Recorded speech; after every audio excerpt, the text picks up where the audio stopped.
સુરતના સચિન જીઆઈડીસી વિસ્તારમાંથી 10 વર્ષની બાળકી ગુમ થવાના મામલે પોલીસની ભૂમિકા શંકાના ઘેરામાં છે। કોઈપણ ગુમ થયેલા કેસમાં શરૂઆતના 48 કલાક ગોલ્ડન અવર્સ ગણાય છે, પરંતુ સુરત પોલીસે પોસ્ટર લગાવવા જેવી પાયાની કામગીરી કરવામાં 264 કલાક એટલે કે 11 દિવસ જેટલો લાંબો સમય લગાડ્યો। જ્યારે પોલીસને કડી મળી કે બાળકી જબલપુરમાં હોઈ શકે છે, ત્યારે હવે સુરતની ગલીઓમાં પોસ્ટર લગાવીને પોલીસ શું સાબિત કરવા માંગે છે તેવો પ્રશ્ન ઉઠ્યો। જોકે પોલીસનો દાવો છે કે તેઓએ 1000થી વધુ સીસીટીવી ફૂટેજ ચકાસ્યા અને રેલવે પોલીસના સંપર્કમાં છે। કાયદાકીય પ્રોટોકોલ મુજબ તુરંત ફોટો જાહેર કરવાના હોય છે, ત્યારે પોલીસની આ ઢીલી નીતિએ માસૂમ બાળકીની સલામતી પર જોખમ ઊભું કર્યું છે। શ્રમિક પરિવારની દીકરી હજુ પણ લાપતા છે, ત્યારે તંત્રની આ ગંભીર બેદરકારીની ભારે ટીકા થઈ રહી છે।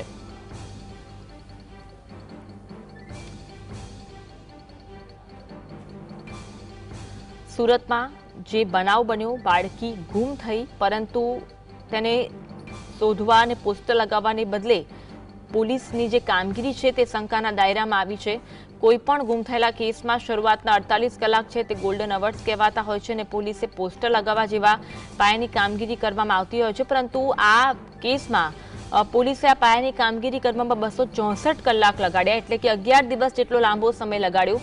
જ્યારે પોલીસને આ કેસમાં કડી મળી કે બાળકી જબલપુરમાં હોઈ શકે છે, ત્યારે હવે સુરતની ગલીઓમાં બાળકીના પોસ્ટર લગાવીને જાણે પોલીસ સાબિત કરવા માંગે છે તે મોટો પ્રશ્ન છે અને તે હાલ ચર્ચાનો વિષય બન્યો છે। પોલીસનો દાવો છે કે તેઓ 1000થી વધુ સીસીટીવી ફૂટેજ ચકાસ્યા। રેલવે પોલીસના પોલીસ તંત્ર સતત સંપર્કમાં હતું। કાયદાકીય પ્રોટોકોલ મુજબ તુરંત ફોટો જાહેર કરવાના હોય છે, ત્યારે પોલીસની જે આ નીતિ છે, આ ઢીલી નીતિ જોવા મળી રહી છે તપાસને લઈને, તે માસૂમ બાળકીની સલામતી પર જોખમ ઊભું કરે છે। જો પોલીસ જ આવી કામગીરી કરશે તો બીજા કોની પાસેથી અપેક્ષા રાખવી તે મોટો પ્રશ્ન છે। તંત્રની આ જે ગંભીર બેદરકારી છે તેની સ્થાનિકો દ્વારા ભારે ટીકા કરવામાં આવી રહી છે। પોલીસ દ્વારા બાળકીને શોધવાની જે કાર્યવાહી કરવાની હોય તેમાં ઢીલી નીતિ જોવા મળી છે। તુરંત પોસ્ટર લગાવવાના હોય છે અને બાળકીને શોધવાની કામગીરી કરવાની હોય છે, કોઈ પણ ગુમ વ્યક્તિને શોધવાની કામગીરી કરવાની હોય છે, પરંતુ પોલીસ દ્વારા કામગીરી કરવામાં કલાકોનો સમય લગાડવામાં આવ્યો છે। આજ અંગે વધુ વાત કરીશું, સંવાદદાતા સાહિસ અમારી સાથે લાઈવ જોડાયા છે। સાહિસ, આ સમગ્ર કેસમાં પોલીસની ભૂમિકા શંકાના ઘેરામાં છે, કારણ કે જ્યારે પણ કોઈ કેસમાં કોઈ ગુમ થતું હોય છે ત્યારે શરૂઆતના 48 કલાક ગોલ્ડન અવર્સ કહેવાતા હોય છે, પોસ્ટર લગાવવામાં આવતા હોય છે, તપાસ થતી હોય છે, પરંતુ આ કેસમાં એવું કંઈ થયું જ નથી।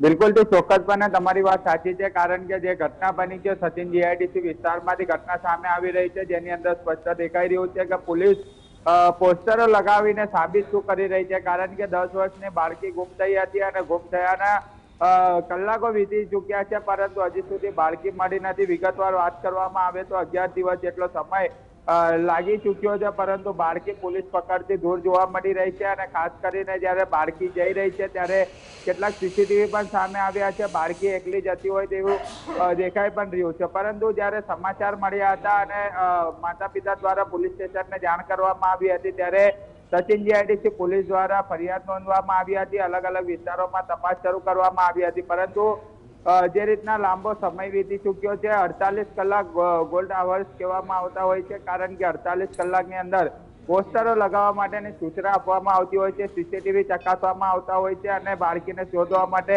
અલગ અલગ ટીમો બનાવવામાં આવતી હોય છે, પરંતુ સચિન જીઆઈડીસી પોલીસની કામગીરી શંકાના દાયરામાં જોવા મળી રહી છે, કારણ કે 11 દિવસથી લાપતા દીકરી છે અને આ સમયમાં જો પોસ્ટર, નાકાબંધી અને સોશિયલ મીડિયાનો ઉપયોગ કરવામાં આવશે તો બાળકીને રાજ્યની સરહદ છોડતા પહેલા જ પકડી શકાય તેમ હતું, પરંતુ સચિન જીઆઈડીસી પોલીસે આ 11 દિવસ શું કર્યું તે પણ એક મોટો પ્રશ્ન ઉપસ્થિત થઈ રહ્યો છે। 1000થી વધુ સીસીટીવી જે છે પોલીસે ચકાસવામાં આવ્યા છે, પરંતુ હજુ સુધી જે બાળકી છે તે મળી નથી આવી। જબલપુર પોલીસ અને રેલવે પોલીસના સંપર્કમાં સુરત પોલીસ હોવાનું સામે આવી રહ્યું છે। પોલીસ જનતાને જાગૃત કરવા પોસ્ટર લગાવી રહી છે। કાયદાકીય પ્રોટોકોલ મુજબ બાળક જ્યારે ગુમ થાય એટલે તરત જ ફોટો જાહેર સ્થળો પર લગાડવામાં આવતો હોય છે। અહીં પોલીસે 264 કલાકનો વિલંબ કર્યો છે, એટલે અન્વયે જે રીતના 1000થી વધુ જે સીસીટીવી ચકાસવામાં આવ્યા છે, 264 દિવસ ખૂબ જ લાંબો દિવસ ગણવામાં આવતો હોય છે અને તે કલાકો જે વીતી ચૂક્યા છે, અને ખાસ કરીને અત્યારે પોલીસે બાળકી શોધવા માટે નિષ્ફળ જોવા મળી રહી છે। સચિન જીઆઈડીસી પોલીસની કામગીરી પર અનેક સવાલો ઉભા થઈ રહ્યા છે। જ્યારે કોઈ આરોપી પકડતા હોય છે અને તેને કાયદાનું ભાન કરાવવામાં આવતું હોય છે, ત્યારે સુરત પોલીસ વરઘોડો કાઢી તેનું શાન ઠેકાણે લાવતી હોય છે, પરંતુ આવી ઝડપી કામગીરી આ બાળકીને શોધવામાં કેમ ન લગાવી તે પણ એક મોટો સવાલ ઉપસ્થિત થઈ રહ્યો છે। માત્ર ને માત્ર પોલીસ દ્વારા રીલો બનાવી સોશિયલ મીડિયા પર એક્ટિવ બતાવી તેમની કામગીરી બતાવતા હોય છે, પરંતુ આ જે બાળકી ગુમ થઈ છે તેને હજુ સુધી શોધવા માટે સચિન જીઆઈડીસી પોલીસ નિષ્ફળ નીવડી છે।